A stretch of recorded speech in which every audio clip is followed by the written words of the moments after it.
Hello, everyone, and thanks for attending today's episode of Presidio's C-Suite Perspectives, where we speak with technology leaders about management, leadership, culture, team building, and technology trends.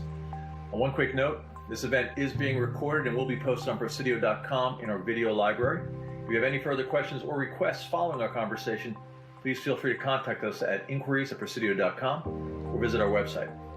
Joining us today will be Andy Jassy, Chief Executive Officer of Amazon Web Services. As we've seen with the COVID crisis, it has forced all organizations to rethink how they deliver services and data to a highly distributed constituency of their employees, customers, and their partners.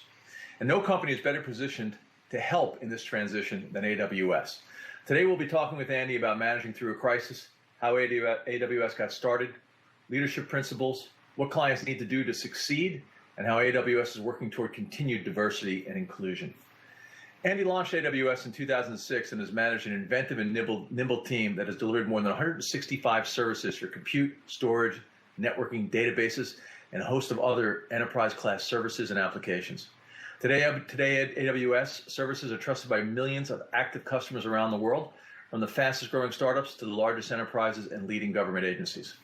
Prior to founding AWS, Andy held several leadership positions across Amazon. In 1997, he authored the business plan for Amazon's music business and served as its Director of Product Management and General Manager.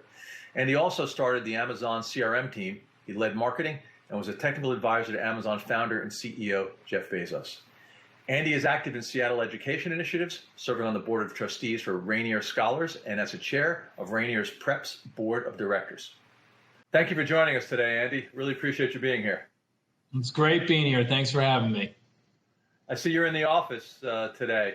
Have you been in the office much since this entire crisis started? I haven't been in the office very much, but I've just started coming back a couple times a week just to try to get a change of energy.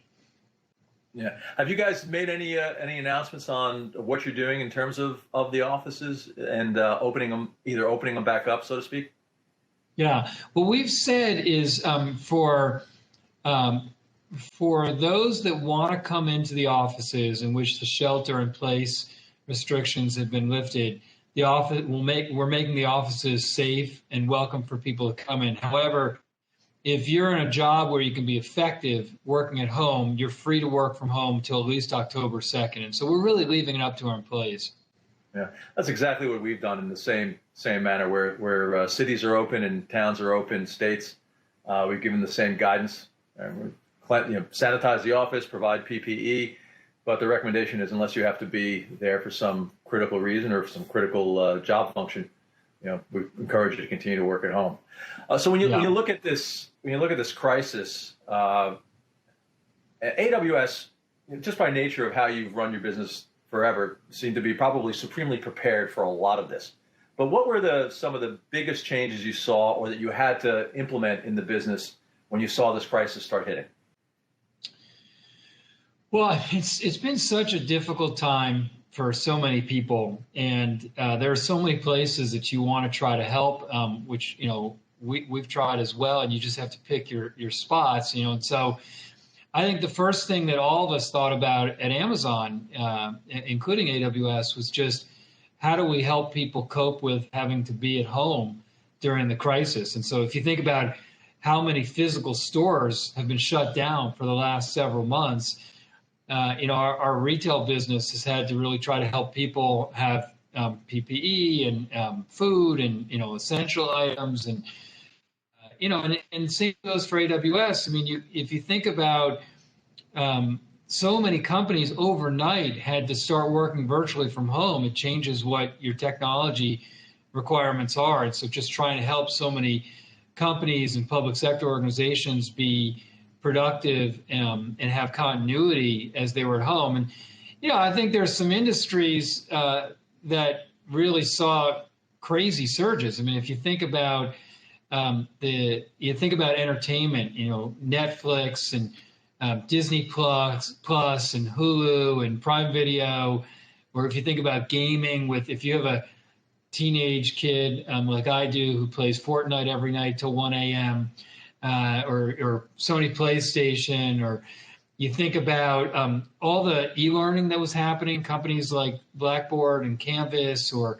look at the video conferencing and companies like Zoom.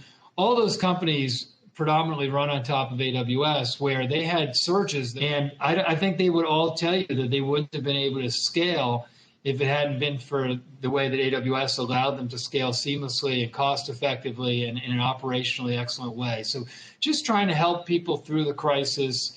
I think a lot of things changed internally. I mean, we are lucky that we have a lot of people that could work from home during the pandemic, but we also have a lot of people who've had to be in the workplace, in our fulfillment centers and in our data centers. And, our top priority was really trying to make sure that our employees that had to be in a physical environment were safe, and so taking everybody's temperature every day before they come into work, making sure everybody had the right face coverings, making sure that we could test our employees. You probably heard that we're building testing labs so that we can test more frequently and get the results more frequently. But I think that trying to keep employees safe took on a different meaning, obviously, during the pandemic than before. I think it's just the way that we've all been interacting by video conference, I think has really changed our thinking on a lot of dimensions. I think, first of all, for a long time, at least I've thought that we really wanted to have these, we wanted to hire people in locations where we had critical mass because it was easier for them to have the right career path and interact with their teammates more effectively, and to have job mobility in a different way. And I think that how effectively we've all worked in a video conferencing environment has changed our view on where we hire people and whether it's okay to have smaller numbers of people in more locations as long as they're willing to be available to collaborate with their teammates in a time frame that works for everybody. So that's been interesting. And even just, if you have, typically we have employees all over the world in meetings, but the large collection of people tends to be in one location. And then you have a video screen where other people are there, but it's a little bit hard to include the people that are remote. They're a little bit off on the side as opposed to the center of the meeting being in person. And when everybody is on video conference and everybody just gets a square, it really changes the playing field, really levels it. And I think we've found that it's been more inclusive and that a lot of people who normally don't get to participate as visibly are able to do so. And it's changed how we've been thinking about coming back to meetings when we get back into the office in larger numbers. So I just think that there's a lot of things that have happened during the pandemic, most by necessity, that are going to change the way we all work moving forward. Yeah, and I think that's obviously has some major implications for industries like commercial real estate. And it's certainly, from our discussions with the clients, it's really accelerated their strategy and their execution plans around the digital transformation of their business, where we've seen clients have that roadmap and focus on a couple of early elements and quick wins so that they can make their services and their systems and their processes more agile, more mobile, more secure, et cetera. Just based upon what they've experienced here, there's been a rapid increase. And I've got to believe that when you're talking to business leaders, that they're echoing that to you. And it's got to be a great opportunity or continued great opportunity for AWS to accelerate the business. Are you guys seeing that at all?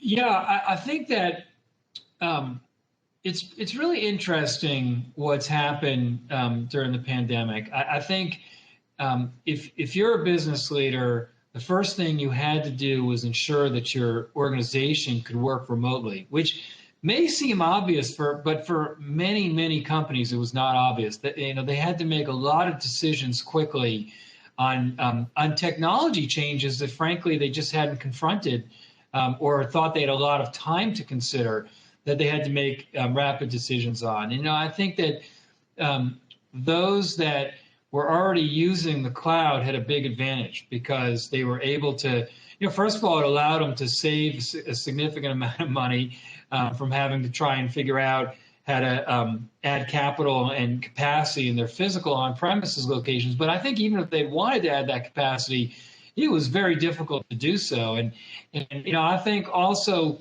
the organizations that had the cloud were able to be much more agile, and they were able to innovate at a much faster clip and change what they were doing and change the elasticity to have the capacity up or down, depending on what was happening in your business, in a very different way than you can have on premises. It's one of the great advantages of the cloud is you don't have to decide ahead of time how much capacity you need.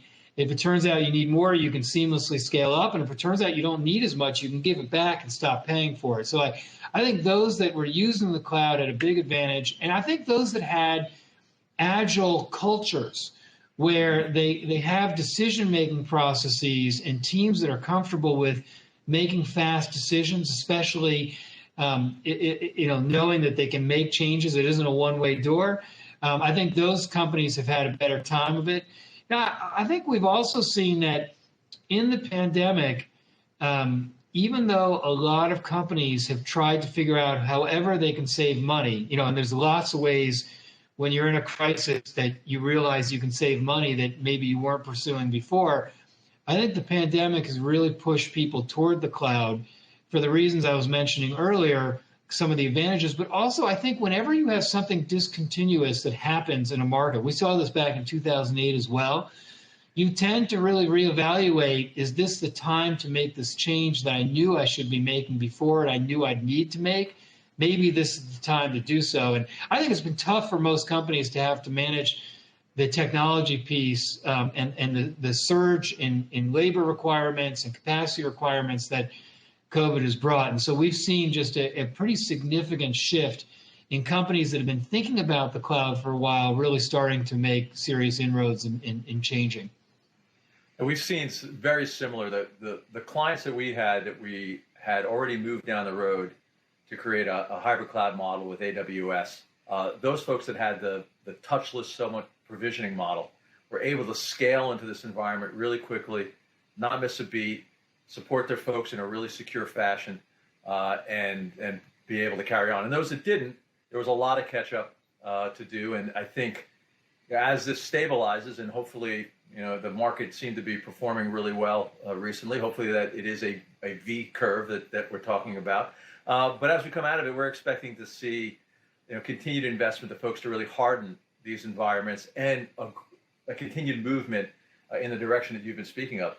And even within this environment, as you know, going into it, a lot of folks were certainly concerned about consumption of cash, right? If things are going to slow down from a receivables perspective, what was their cash burn?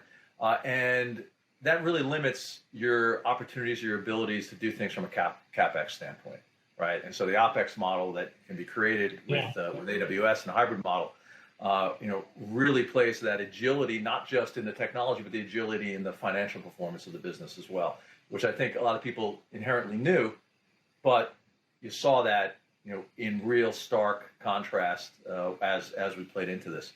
But when you think about a lot of these changes, there are some specific vertical markets that I think fundamentally are going to change a lot. You've touched on a couple of them, but healthcare and telemedicine, being one of those areas that we will see sustained changes in how healthcare is going to be delivered because of what we've learned during this experience.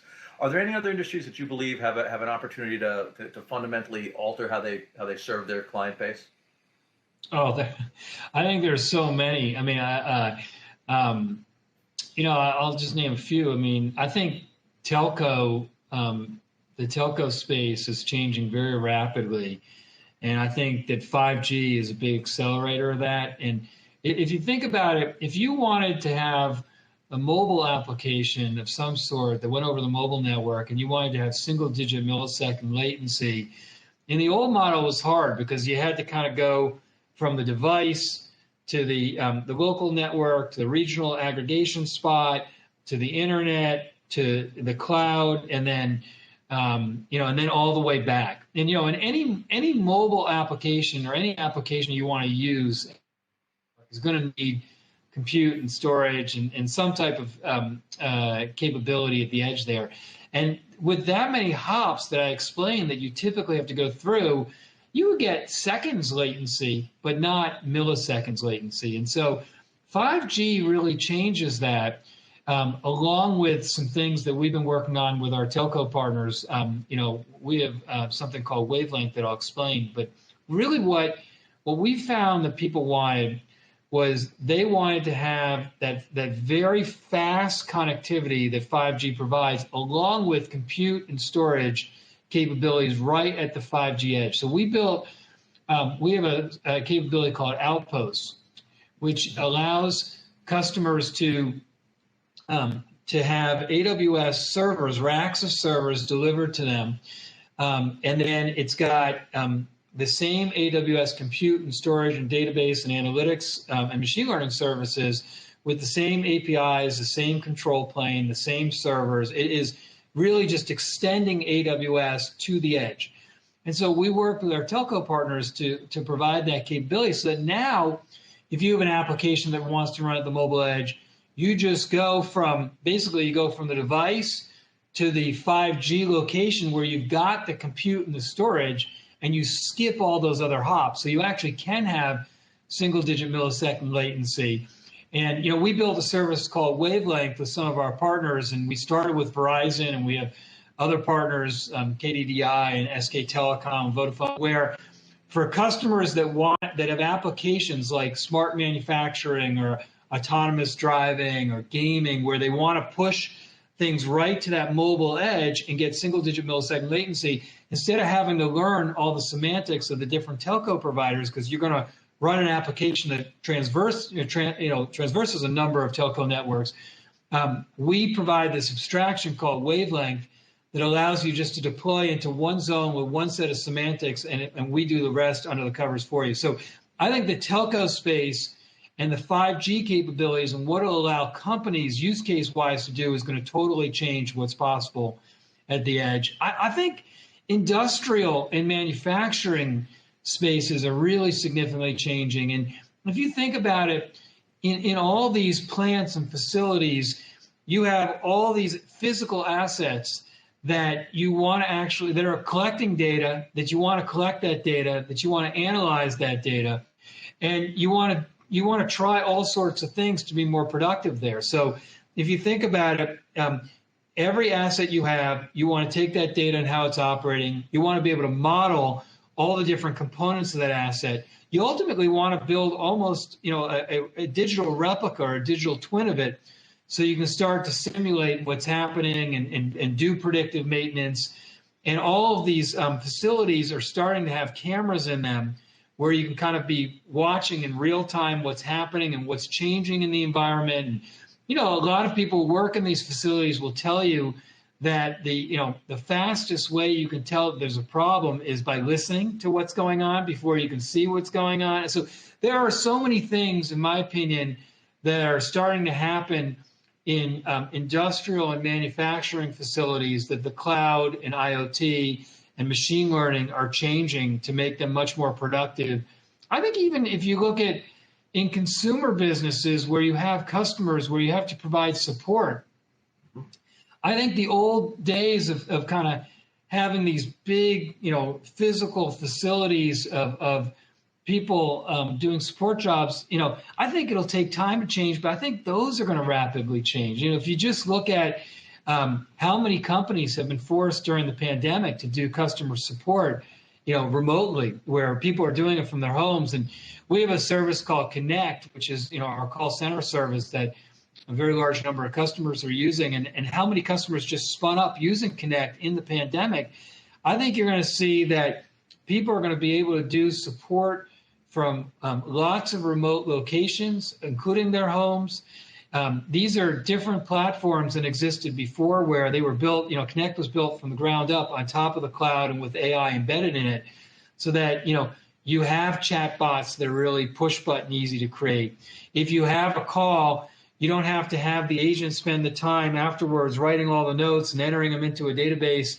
You in Connect, you have the ability to automatically record those calls and transcribe them into text.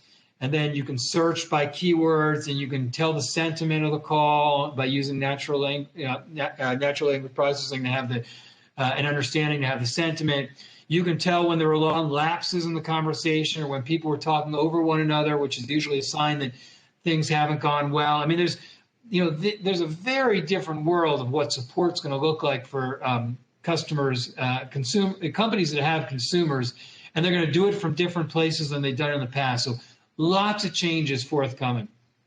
Yeah, so we've got a great example of just what you're talking about. We've got a major metro area that we partnered with AWS and Connect on.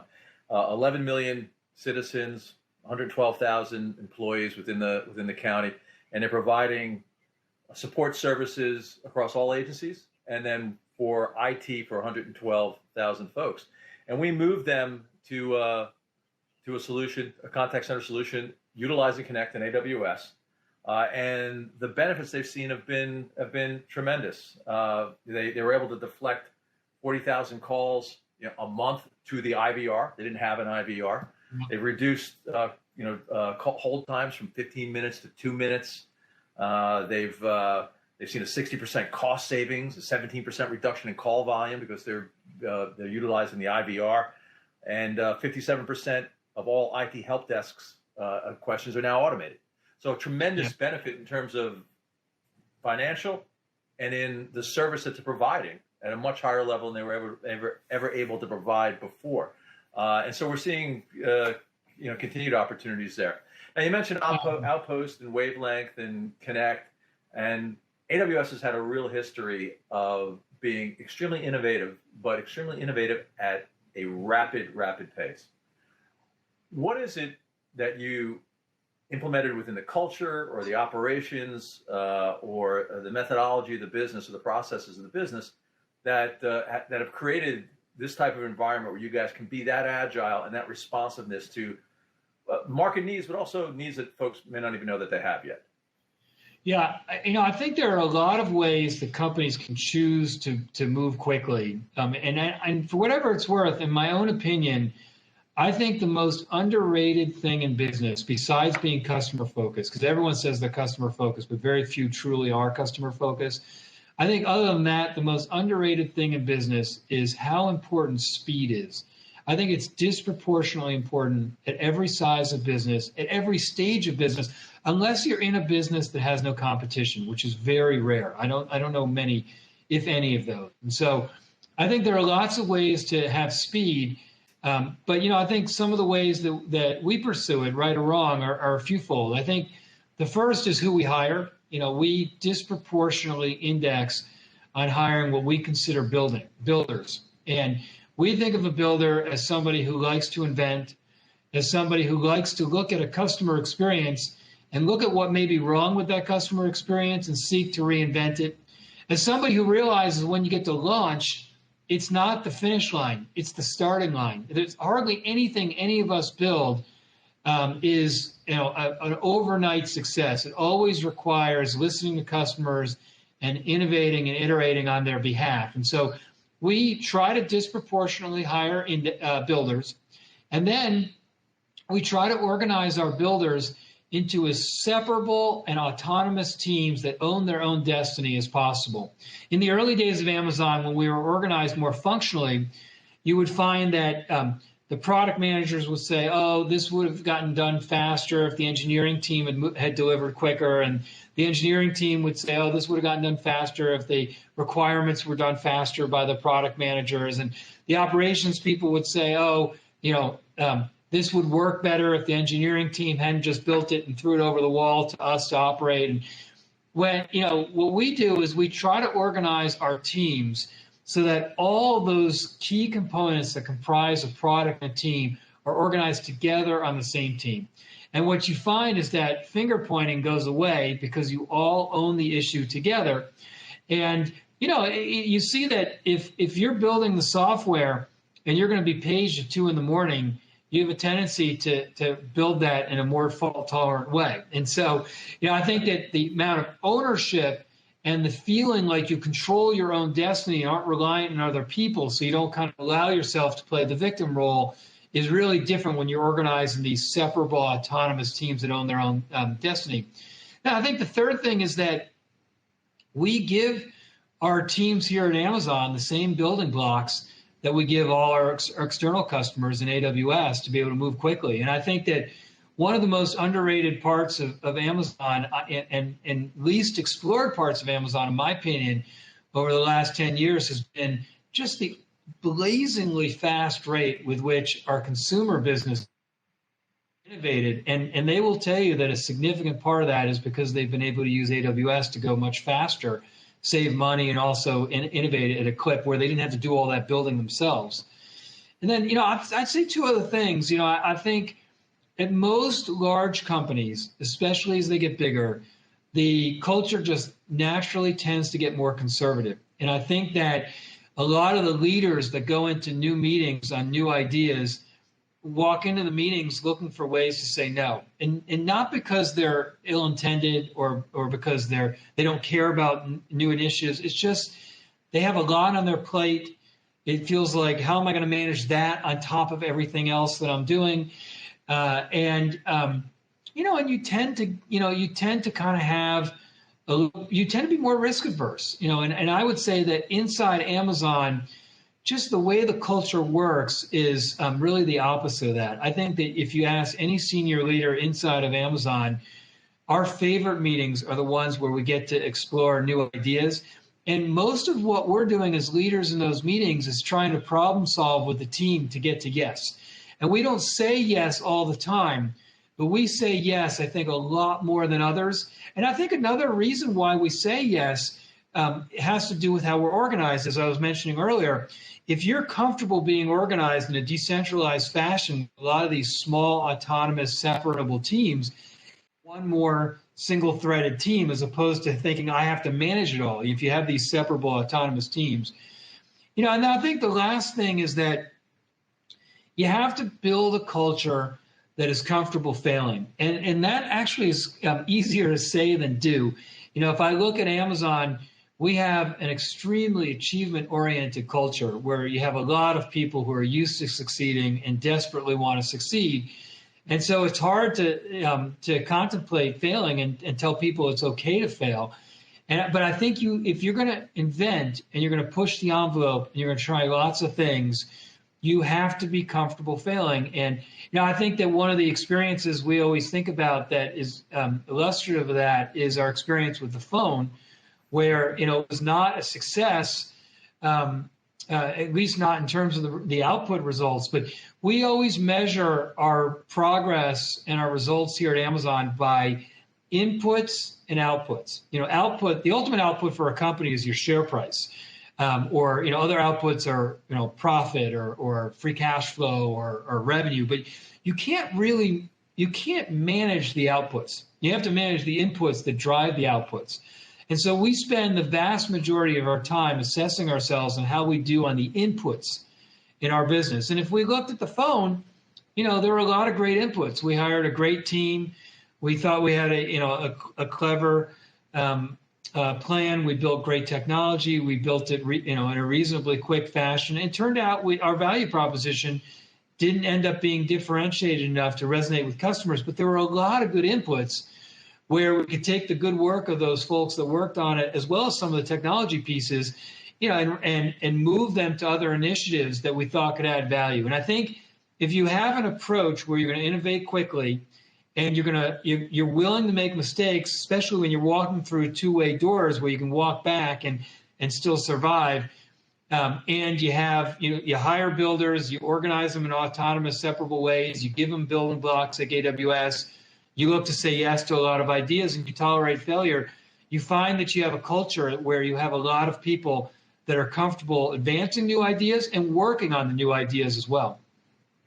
Yeah, as we've built this business from $0 to $4.5 billion in gross revenue now, one of the things we always were mindful of is to decentralize and push as much decision-making as possible to the edge where the customer is. So that we can be responsive. A lot of innovation comes from what we see at the customer site and what we can replicate elsewhere. And as the business grew, we were also mindful of, we didn't want that innovation and we didn't want that decision-making to slow down based upon corporate structure. So we tried to think about how we were going to put the business together and structure it so that we were able to remain responsive. And we've got a very a somewhat similar mandate. Our mandate is your first answer is never no to anything. We may get there at some point in time, but your first answer it's either going to be yes, or it's going to be let's see if we can figure this out. And as long as we're doing that, then I'm comfortable that we're doing the right things. Now, I don't know if we're as comfortable with failure as you guys are. It's something we probably have to learn to do a lot better. When you think about the culture that you guys developed, how much of that was really thoughtful and emanated from the leadership principles that you guys have that are so famous?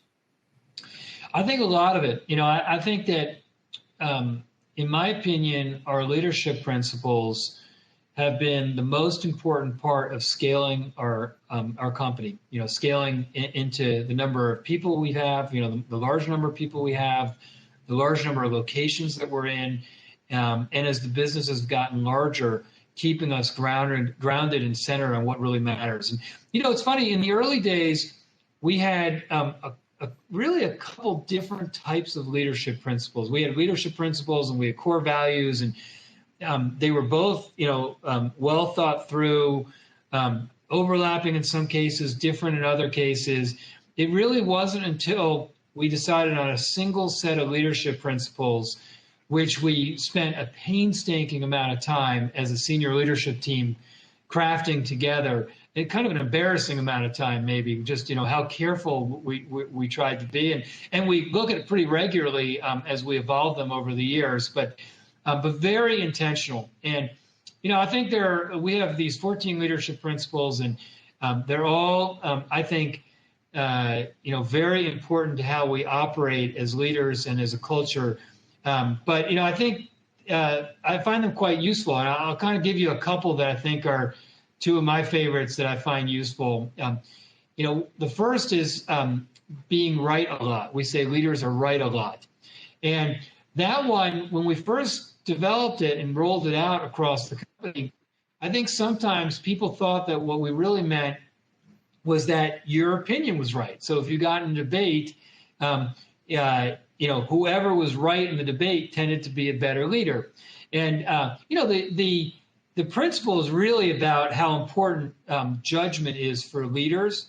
But if you think about what our job is as leaders, if we've built great teams, it's to get a great group of people in a room or now virtually to discuss hard issues and then come to the right solution. And you really want to make sure that you're listening to and evolving your own opinions as you're really strong people are making good arguments. And so I think what people didn't realize initially is it's not whose idea ends up carrying the day, whose original idea ends up carrying the day. As leaders, our jobs are to figure out how to get to the right answer for our customers.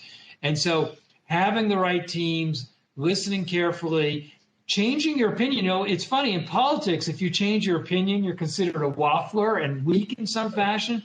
I think the very best business leaders are constantly changing their opinion as they get more information. And so being right a lot as a leader means getting the right information, thinking about it, challenging your most closely held beliefs, and getting to the right answers for our customers. So that's one. And another one I like a lot too is have backbone, disagree, and commit.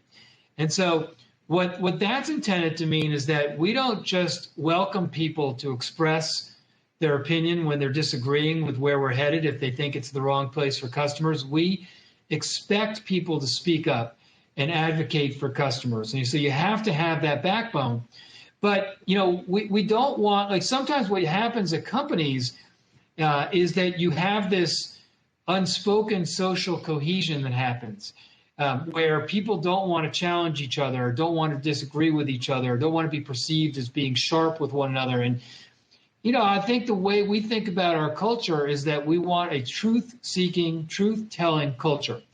And the canonical, overly simple example we always give is, you walk into a room and two people look at a ceiling and one says, I think it's 8 feet high, and the other says, I think it's 12 feet high. and they say, let's compromise, it's 10 feet high. Well, it's rarely 10 feet high, right? I mean, there's usually an answer. And in a lot of the issues we all deal with, there isn't as clear-cut an answer as measuring the height of ceiling, but there usually is an answer that as a group you feel like is more right than other answers. And the answer is usually not compromising. You have to be willing to have that debate and have that rigor in trying to get to the right answer for customers. And so versus optimizing for social cohesion, you want to be a truth-telling culture. And then once you make a decision, even if you weren't advocating that position that the group ultimately tends to go with, you have to decide to row the same direction as the rest of the group, because it's hard enough for all of us to do business and be successful delivering for customers in normal environments. But if you have a team that's split, or where you have people pocket vetoing because they're unhappy with the direction that the group ultimately chose, it's very hard to be successful. So really having backbone and standing up for what you believe matters most and trying to get to the truth. And then once you make a decision, everybody pulling the same way, we've found to be very important. Yeah, and it's interesting you mentioned politicians are wafflers if they change their mind. Business leaders that don't are probably not successful. Right. You follow the data, and the data will tell you, where you're going to need to go. The world changes fast. I mean, we live in very dynamic times. Oh, that is. If you think you have it figured out, it's starting to unwind for you. Yeah, you can't stop learning. I think we've certainly learned that in the IT world. I'd love to see a little bit more of that in the political world as well, but hopefully that'll come in time. I want to go back in time a little bit, Andy. When you think about the concept that you had and the business plan you developed around AWS, if you go back, 40 years, you had time sharing on mainframes, and I remember in the late 90s, you had enterprise businesses that were trying to monetize excess capacity that they may have had in their data center. Time sharing went away for a lot of reasons, based upon the newer technology coming out. Monetizing enterprise data centers never really took off, probably for a host of reasons around provisioning and billing and et cetera. What is it that you saw, 10 plus years ago that led you to believe, that these indications are that this is a service that's going to work? Yeah, well, there were a few, we had a few hints, I'll call it, around the years 2000 and 2003 or so that made us think that there might be something here. The first was that we built this business inside of Amazon called Merchant.com, where we provided third-party e-commerce capabilities. And to build that business, we were kind of the e-commerce capabilities, Target.com and Marks and Spencer and companies like that. And to build that service for those companies, we had to provide all of the individual components of an e-commerce platform as services through APIs. And to decouple all those pieces of our platform that we had jumbled together moving fast the first 7 or 8 years of Amazon turned out to be way harder and way more time consuming than we ever imagined. And that experience really gave us religion about building in a service-oriented architecture fashion with loosely coupled APIs that had hardened APIs. And we kind of became a services company philosophically and in practice around the year 2001 or so, really with no fanfare, but it totally changed the way we thought about software development. So that was the first thing that just changed our worldview on how to build and consume software. I think the second thing was that we were just moving much slower than we wanted to in product development. And I think most companies would have considered the way we were moving before pretty quick. But for our own standards, it drove us crazy that we weren't moving faster. And at the time that we were starting to really realize this, I was working in this unusual job as Jeff Bezos's shadow, we called it, which was really like his chief of staff. And when I went and spoke with a number of the product leaders, they would say, look, I think it's great that you guys think we should build these things in 2 to 3 months, but I'm spending 2 to 3 months just on the storage piece or just on the compute piece or just on the database piece. And all my peers are doing the same thing. And nothing we're building scales beyond our own projects. So we're all reinventing the wheel every single project. That was, in retrospect, it was obvious, but it was not obvious to us at that time.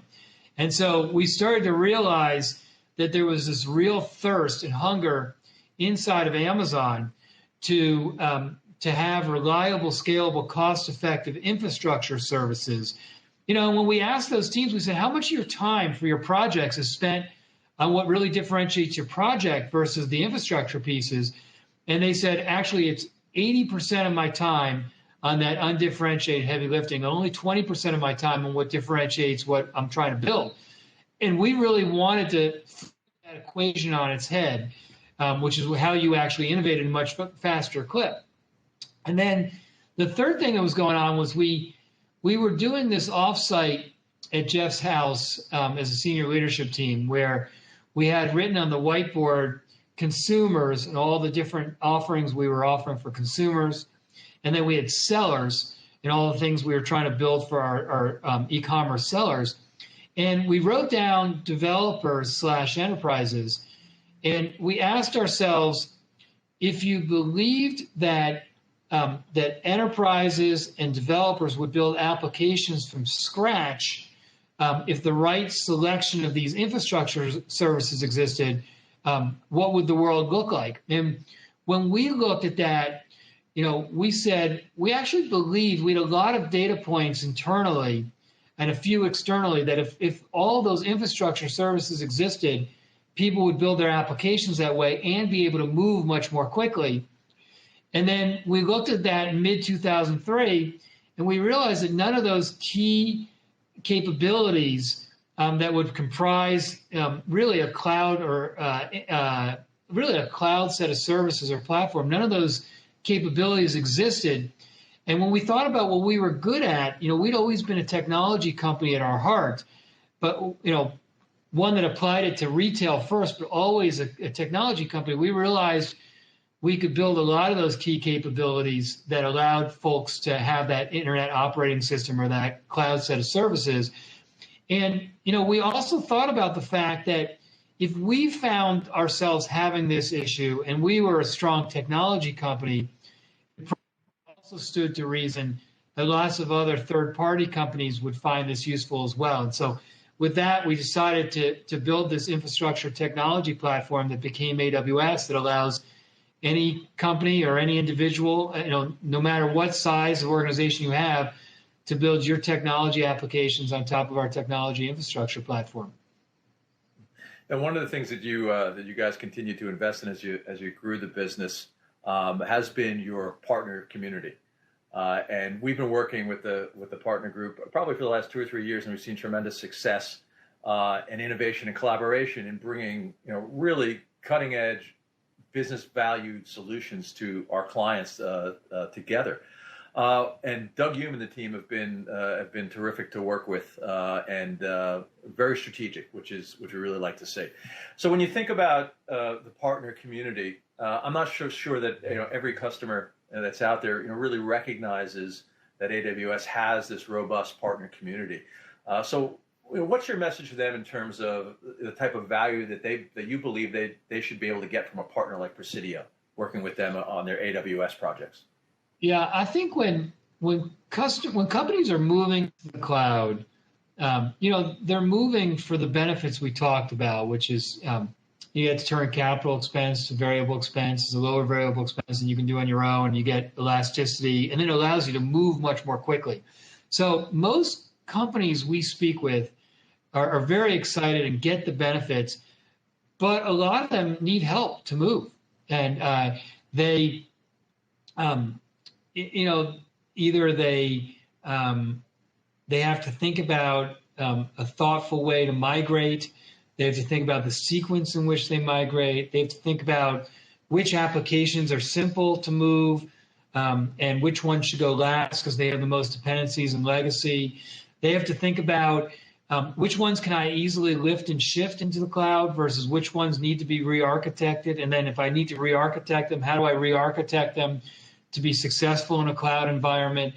They need help from partners. And, and I think if I think about the things that matter most, our customers tell us, at least in the partners they choose, they want partners who have the right depth of skills, the right training of people, who also can help in training, their own people moving forward. And they really want people who are most focused on what matters for them versus trying to protect whatever their legacy business is. I think there are a lot of partners who, are well-meaning but are conflicted because they have existing businesses that are sometimes, potentially threatened in some short-term fashion by people moving to the cloud. And, at the end of the day, companies want somebody who's in their camp, who's going to help them do what's right for them. And the thing that we also see very consistently is that you want, when you work with a partner who has the right depth, who has the right training, who understands a platform well, and like what Presidio has done, who's really all in on a platform, and knows, in our case in AWS, knows AWS like, few others do. I mean, it is after what matters most for you as a customer over the long term. That's the type of partner that people want. And so, I think that partners are unbelievably strategic and integral to companies moving to the cloud. And then, having a partner who's got the right skills and the right long-term focus for you as a company, and then the right depth on AWS like Presidio has, is incredibly useful. And I think it's, it's compelling, and it's why so many customers have chosen to work with Presidio. Yeah, thank you for that. And it's interesting. You mentioned that some folks are protecting a base, and we look at that, and we've looked at it quite differently. We feel first and foremost we're our client's advocate. It's our responsibility, as AWS looks at it for themselves as well. It's our responsibility to make sure that we're developing the best solution for the client. And whatever the metric is that the client's measuring the success on that, if it's financial, if it's security, if it's performance, if it's compliance, if it's data sovereignty, if it's a host of other things, having that right solution. So we come from that perspective first. But then just very practically, we've always looked at it as, if this is where the market's going. We need to be there. Our customers need to be there. If we're not cannibalizing ourselves, someone else is doing that. Yeah. And so, with our knowledge of, traditional infrastructures, traditional applications, and, our knowledge of creating hybrid spaces, and with AWS, we're able to help take them through that entire arc from roadmap down through to execution and replatforming and ongoing management and optimization. And, we truly believe that what Presidio is doing in partner with you and some other key providers is, we are creating that type of platform service provider that is going to be, a legacy partner for an ongoing partner for our clients for a long period of time, because we're evolving with the space. So, and the programs you guys have put together and the trainings and the support that we get from your partner group has just made it really, I think, easy for us to consume and to move down that path. And it's been a great partnership, and we thank you for it. I think we're just about out of time, but I do want to talk about certainly you guys have been very, very active through the years, and certainly Presidio has been as well, and I think we're continuing to double down in that space. There's been a lot of talk recently about diversity and inclusion, and like I said, I know AWS has been really ahead of the curve in a lot of that for a long time. Can you talk a little bit about how AWS has viewed diversity and inclusion through the years, and what are you guys doing to continue to foster that and drive those home? Yeah, I think it's really important, and I think that frankly, as a technology industry, I think we can be much better. I think that it's in my opinion still way too homogenous, and I think if you look in most economies, including the U.S., a lot of the future emerging businesses and opportunities are in a lot of these areas like technology, and we have to make a better effort than we have collectively to have more diversity, more inclusion. I think we're working hard at it, and we've made a lot of progress. But I think it starts, it starts all the way back. I think that, the key to unlocking opportunities, I think, in this life tend to be education. And I think that if you look at the education in a lot of these, different countries, and I'll just take the U.S. as an example, I think there are real differences in the opportunities that different groups of people have for education. And I think that our educational system in this country needs, I think, a pretty significant reevaluation. I think that we're not always doing the right thing for kids. We're often doing the right things for the people administering the education. And if you don't, one of the things you see, I'm involved in an organization here in Seattle called Rainer Scholars, whose mission is to enable kids of color who've never had a family member attend college, get the right capabilities, training, apply for college, and graduate college. And it's a 14-year program. It's very powerful. But one of the things that you see when you spend time in the classrooms at Rainer Scholars is that there are so many kids who are capable of great things if they get the right mentoring, and they get the right teaching, and they get the right organizational skills, and they get the right structure, and they get people who believe in them. And that is, the reality is the Rainer Scholars, it's an amazing program, but, it's a program that touches about 65 to 70 kids in each grade per year. And that's not near the type of scale that we need to make a difference. And so I really think that it starts with education and giving people at a very early age the encouragement and the opportunities to build some of the skills that will let them participate constructively in the industries that are growing in our country. And and then I think it requires all of us in business and different companies to be focused on it and to prioritize it. And I don't think that you fix having the type of diversity that I think we all want in the technology space overnight. I think it's one of those things that you have to work at over a long period of time, and you have to prioritize it, and you have to focus on it and be committed to it. But we are. And so, it's an important part. It is important in our business today, but I think it needs to be, an increasingly important and larger part of our employee population to all of our companies moving forward. So Andy, I know as part of this, you guys have the program Amazon Future Engineers. Can you tell us a little bit about that?